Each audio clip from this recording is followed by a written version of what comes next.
He's just a burden now," my daughter-in-law Sarah said into her phone, standing 3 feet away from my wheelchair.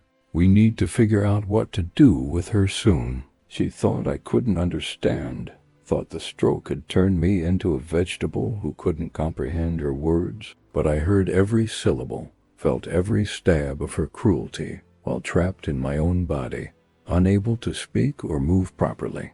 If you've ever been helpless while someone plotted against you, if you've ever been treated like you're already dead while you're very much alive, pull up a chair, friend, because this old man's got a story that'll make your blood boil and your heart race. Sometimes the worst betrayals come from people who smile to your face while planning your destruction behind your back. And if you're here for stories about patience, revenge, and the power of keeping your mouth shut when everyone thinks you can't talk anyway, go ahead and hit that subscribe button.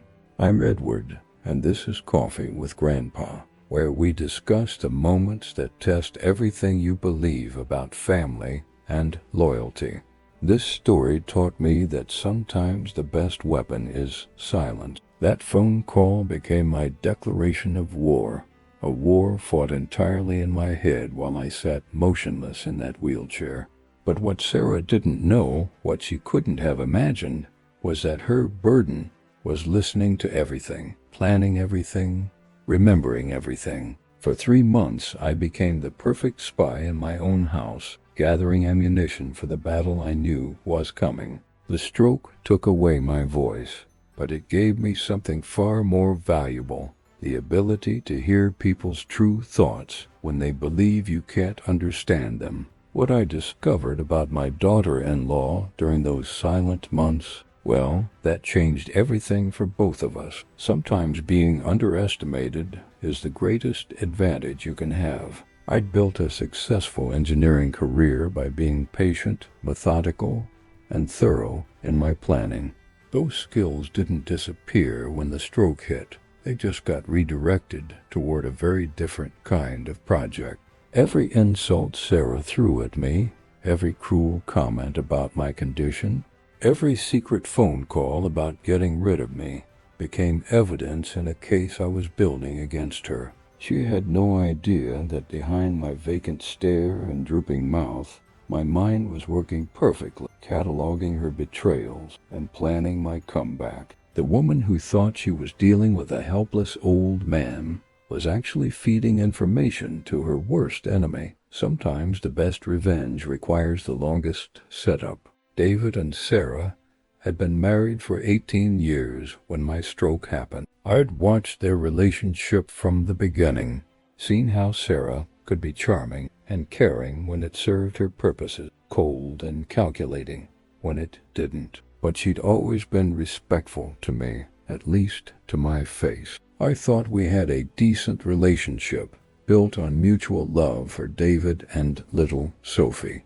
After my wife Margaret died 5 years ago, David and Sarah had been supportive, inviting me for holidays, checking on me regularly, making me feel like I still had a family that cared. Sarah worked as a nurse, which made everyone feel better about my living alone at 75. "If anything happens to Dad, Sarah will know what to do," David would say, and I believed that was true.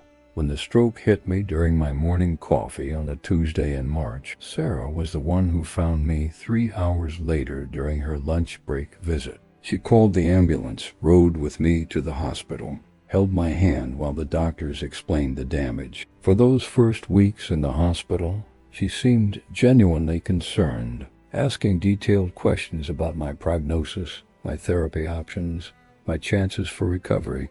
The doctors explained that strokes affect people differently. Some lose their memory, some lose their mobility, some lose their ability to understand language. My particular stroke had damaged the areas controlling speech and fine motor skills, but left my comprehension completely intact. I could understand every word spoken to me, but I couldn't respond or make myself understood. It was like being locked in a prison inside my own head. Sarah took charge of my care with the efficiency of a medical professional. She coordinated with the doctors, arranged for the wheelchair, set up the spare bedroom in their house for my recovery. David was grateful for her expertise, relieved that his wife could handle the medical aspects of my condition. "We're so lucky Sarah knows how to deal with this stuff," he kept saying. I was grateful too at first. The first month of recovery was hopeful. Physical therapy, speech therapy, occupational therapy. Sarah drove me to every appointment, took detailed notes, asked intelligent questions. She seemed invested in my recovery, determined to help me regain as much independence as possible. The doctors were cautiously optimistic about my progress. I was making small improvements every week, but somewhere around week 6, Sarah's demeanor started changing. The encouraging smiles became forced. The helpful attitude turned into barely concealed impatience. When I struggled with simple tasks like feeding myself or using the bathroom, I could see frustration flash across her face before she caught herself. The mask was starting to slip, and underneath it was something much uglier than I'd ever suspected. The first crack in Sarah's facade appeared during a phone call with her sister Jenny. I was sitting in my wheelchair by the living room window, supposedly napping, when Sarah thought I was asleep. "I don't know how much more of this I can take," she whispered into the phone. "He just sits there all day, drooling, needing help with everything. It's like having a giant baby who'll never grow up." That conversation shocked me awake faster than any alarm clock. The woman who'd been praising my progress to the doctors was telling her sister that I was hopeless. The nurse who smiled encouragingly during my therapy sessions was complaining about my existence to anyone who'd listen. I kept my eyes closed and my breathing steady, learning my first lesson about the power of appearing more helpless than I actually was. The complaints became more frequent as the weeks passed. Phone calls to friends about how exhausting it was to care for me. Conversations with David about the financial burden of my medical expenses. Discussions with neighbors about how difficult my condition was for their family. Each conversation revealed another layer of resentment I never knew existed. Sarah started making small changes that she thought I wouldn't notice.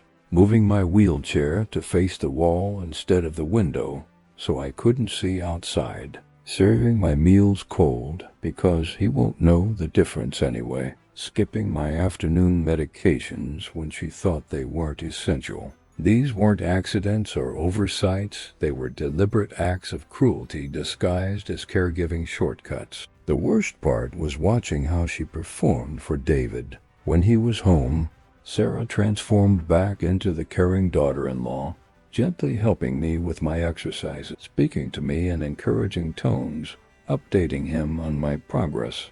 The moment he left for work, the mask came off completely. I was no longer Edward, the man who'd welcomed her into our family. I was just an inconvenient obstacle to her comfortable life. During my 3rd month of recovery, I overheard Sarah on the phone with someone discussing nursing homes. "The insurance will cover most of it," she was saying, and honestly, he'd probably be better off with professional care. "We're not equipped to handle someone in his condition long term." The way she said "his condition" made it sound like I had some contagious disease rather than stroke-related limitations. What hurt most was realizing that David wasn't part of these conversations. Sarah was making plans for my future without consulting the one person who had the right to make those decisions, my own son. She was positioning herself as my primary caregiver while secretly working to remove me from their lives entirely. The betrayal cut deeper than any physical pain from the stroke itself. I started paying closer attention to everything Sarah did when she thought I wasn't aware. The pattern became clear. She was building a case for my incompetence, documenting every struggle, every setback, every moment of confusion or difficulty. She was creating a narrative that would justify shipping me off to an institution, and she was doing it all while pretending to be my devoted caregiver. The breaking point came during my 4th month of recovery, when Sarah thought I was having a particularly bad day. I'd intentionally fumbled with my lunch, spilled some water, and pretended to be more confused than usual, all part of my growing strategy to appear worse than I actually was while gathering intelligence about her true intentions. That afternoon, while I sat in my wheelchair with my head lolling to one side in fake exhaustion, Sarah made the phone call that revealed the full extent of her betrayal. "Tom, I can't keep doing this," she said to someone I'd never heard her mention before. The intimacy in her voice immediately told me this wasn't a medical consultation or family discussion. This was something much more personal and devastating. "The old man is getting worse, not better," she continued, her voice dropping to what she thought was a safe whisper. "The doctors say he might never recover his speech or independence. David's talking about turning the garage into a permanent care facility for him. Can you believe that? I didn't sign up to spend the rest of my life wiping drool off some vegetable's chin." The cruelty of her words hit me like a physical blow, but I forced myself to remain motionless, breathing steadily, maintaining the facade of a man too damaged to understand what was being said about him. What came next was even worse than her complaints about my condition. "I've been thinking about what you said last week," Sarah said, her voice taking on a conspiratorial tone, "about the will and the life insurance. If something happened to him naturally, complications from the stroke, maybe pneumonia or a fall, David would inherit everything. The house, the investments, the life insurance policy. We're talking about almost $500,000, Tom." My blood ran cold as I realized what I was hearing. Sarah wasn't just planning to dump me in a nursing home. She was actively hoping for my death and calculating the financial benefits. The woman trusted with my medical care was discussing my demise like it was a business opportunity. The betrayal was so complete, so stunning, that I almost broke character and confronted her right there. "I know what you're thinking," she continued, "but it wouldn't be that hard to arrange. I'm his primary caregiver.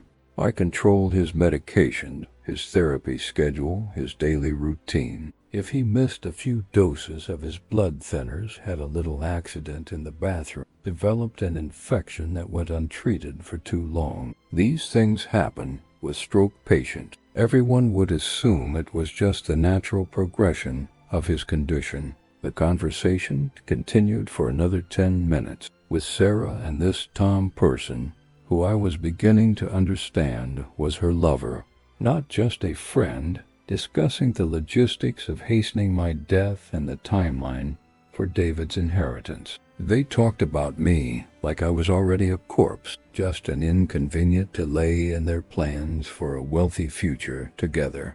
When Sarah finally hung up the phone, I remained perfectly still, processing what I'd just heard.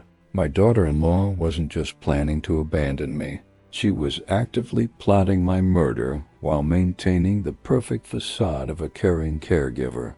The woman David trusted completely with his father's life was literally planning to end it for money.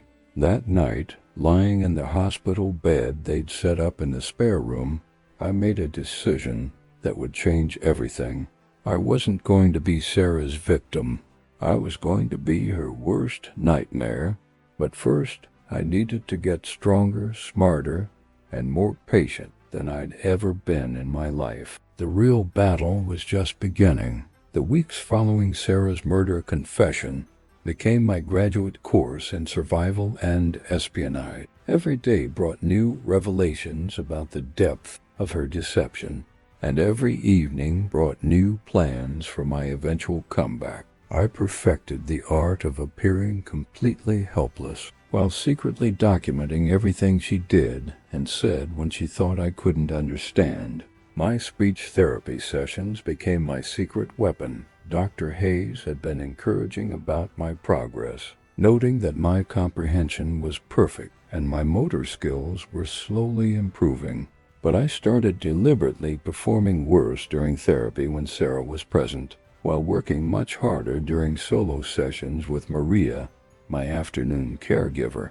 Sarah needed to believe I was deteriorating, not recovering. Maria Santos became my unwitting ally in this deception. The kind Filipina woman who came 3 afternoons a week was everything Sarah pretended to be, genuinely caring, patient, and encouraging. During our time together, I pushed myself harder in physical therapy, practiced forming words silently, and slowly regained more control over my fine motor skill. Maria attributed my better performance to feeling more relaxed when Sarah wasn't around. The evidence against Sarah kept mounting. I learned that Tom Wilson was a divorced contractor she'd met at the hospital where she worked, and their affair had been going on for over a year, long before my stroke. Phone calls revealed they'd been planning to leave David once they could figure out how to get their hands on significant money. My potential death had simply accelerated their timeline. I discovered Sarah had already forged my signature on several documents, including a power of attorney that gave her control over my medical decisions and financial accounts. She'd also been systematically stealing from my medication fund, skimming money that David gave her for my prescriptions and pocketing the difference. The woman was running a complete con game on my family while positioning herself as my devoted caregiver. The most chilling discovery came when I found a notebook Sarah kept hidden in her bedroom.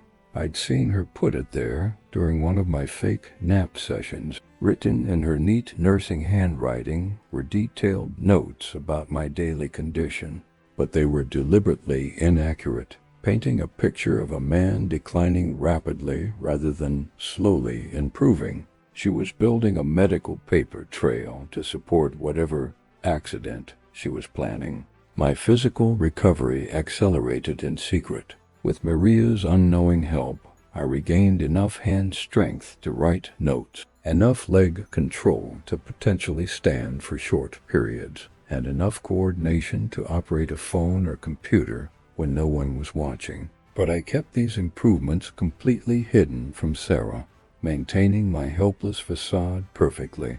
The breakthrough came during my 5th month of recovery when I finally managed to speak my first clear word during a session with Maria. "Water," I said distinctly, and the joy on her face nearly broke my heart. But when Sarah asked about my progress that evening, Maria reported only that I'd made some vocalizations, but nothing coherent. I was secretly grateful for Maria's discretion, even though she didn't know she was protecting me.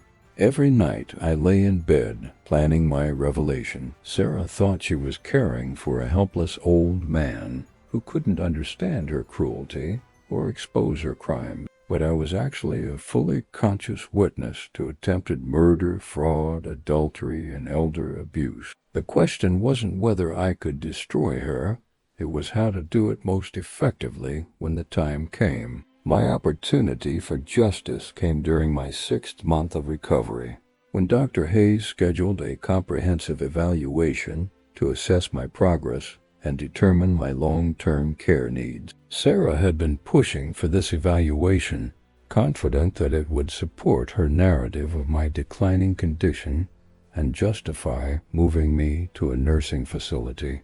She had no idea she was about to walk into a trap 6 months in the making. The night before the evaluation, I made my final preparations. Using the phone skills I'd secretly recovered, I managed to record several of Sarah's conversations with Tom using my old smartphone, which she'd assumed I could no longer operate. I'd also been practicing my speech with Maria, preparing for the moment when I could finally reveal the truth about my recovery. Sarah's betrayal. Dr. Hayes arrived for the evaluation, expecting to find the deteriorating patient Sarah had described in her reports. Instead, I looked directly at her and said, clearly and deliberately, "Doctor, I need to speak with you." privately. My daughter-in-law has been lying about my condition, and I have evidence that she's planning to kill me. The shock on everyone's faces was worth 6 months of playing helpless. Sarah's face went white as I continued speaking, my words getting stronger and clearer with each sentence. I've been conscious and aware this entire time. I've heard every conversation, every plan, every cruel comment she's made when she thought I couldn't understand. She's been having an affair, stealing my money, forging documents, and actively planning my death for insurance money. David looked like he'd been hit by a truck as the truth sank in. His wife, the woman he'd trusted with his father's life, had been systematically betraying their entire family while pretending to be a devoted caregiver. When I produced the recorded conversations on my phone, playing back Sarah's discussions with Tom about hastening my death, David's shock turned to horror, then to rage. Sarah tried to deny everything, claiming I was confused, that the stroke had affected my memory and judgment. But the evidence was overwhelming. The recordings, the forged documents I'd seen her create, the medication discrepancies, the notebook full of falsified medical observations. Dr. Hayes immediately called for a psychiatric evaluation and contacted the police about potential elder abuse and attempted murder. The confrontation that followed revealed the full extent of Sarah's deception. When cornered, she finally dropped her caring caregiver act completely, screaming about how I'd ruined everything and how I was supposed to die quietly like a good old man. The mask came off entirely, showing David exactly who he'd been married to for 18 years. The woman who'd seemed devastated by my condition was furious that I'd survived to expose her. Within hours, Sarah was arrested on charges of elder abuse, fraud, forgery, and conspiracy to commit murder.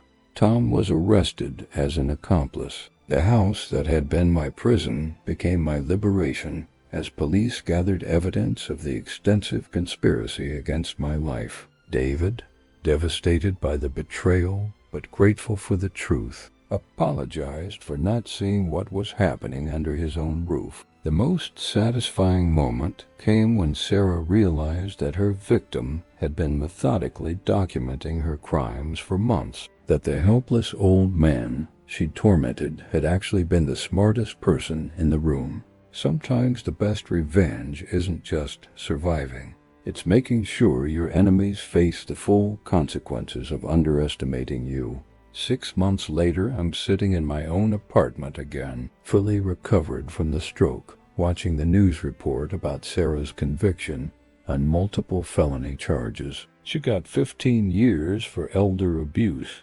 attempted murder, and fraud. Tom got 10 years as an accomplice. The woman who called me a burden is now society's burden, spending her days in a prison cell while I'm free to live my life as I choose. David and I have rebuilt our relationship, stronger than ever because of what we survived together. He's filed for divorce, gotten full custody of Sophie, and moved closer to my apartment so we can see each other regularly. My granddaughter, now 17, visits every weekend and calls me her superhero grandpa who outsmarted the bad guy. The family Sarah tried to destroy has become closer because of her betrayal. Hayes says my recovery has been remarkable, not just physically but emotionally. Most people who go through what you experience would be bitter and broken, she told me at my last appointment. Instead, you seem more alive than ever. She's right. Surviving Sarah's attempt to murder me gave me a new appreciation for every day, every conversation, every moment of independence I might have taken for granted before. The stroke was the worst thing that ever happened to me, but Sarah's betrayal became the best thing in a strange way. It showed me exactly who could be trusted in my family and who couldn't. It revealed strengths I didn't know I possessed: patience, cunning, the ability to play a long game when survival was on the line. Most importantly, it reminded me that being underestimated can be the most powerful weapon in your arsenal. I kept Maria as my caregiver, not because I need her anymore, but because she's become a dear friend who showed me kindness when she thought I couldn't even thank her for it. She's the one who helped me recover without even knowing she was doing it. Real angels don't announce themselves, they just show up when you need them most and treat you with dignity, even when others see you as disposable. The notebook where Sarah documented my supposed decline is now evidence in a criminal case, but I've kept copies as a reminder of how close I came to becoming her victim. Sometimes I read her lies about my condition and marvel at how methodically she planned my destruction while smiling to my face every day. Evil isn't always dramatic. Sometimes it's just someone with a nursing degree and no conscience. To anyone who's ever been underestimated, dismissed, or written off because of age, illness, or circumstance, don't give up. Sometimes the people who count you out are exactly the ones who need to learn that appearances can be deceiving. The quiet person in the corner might be listening to everything, planning everything, remembering everything. Never underestimate the power of patience and the strength that comes from surviving someone else's cruelty. Tell me something, friend. Have you ever been in a situation where people thought you couldn't hear or understand what they were saying about you? Have you ever had to pretend to be weaker than you were to protect yourself? Drop me a comment below. I'd love to hear about times when being underestimated worked in your favor. And if this story reminded you that justice sometimes requires patience, that the truth always comes out eventually, and that surviving someone's betrayal can make you stronger than you ever imagined, go ahead and subscribe. I've got more stories about resilience, revenge, and the sweet satisfaction that comes when bad people finally face the consequences of their action. Sometimes the best comeback is simply refusing to die when someone wants you gone.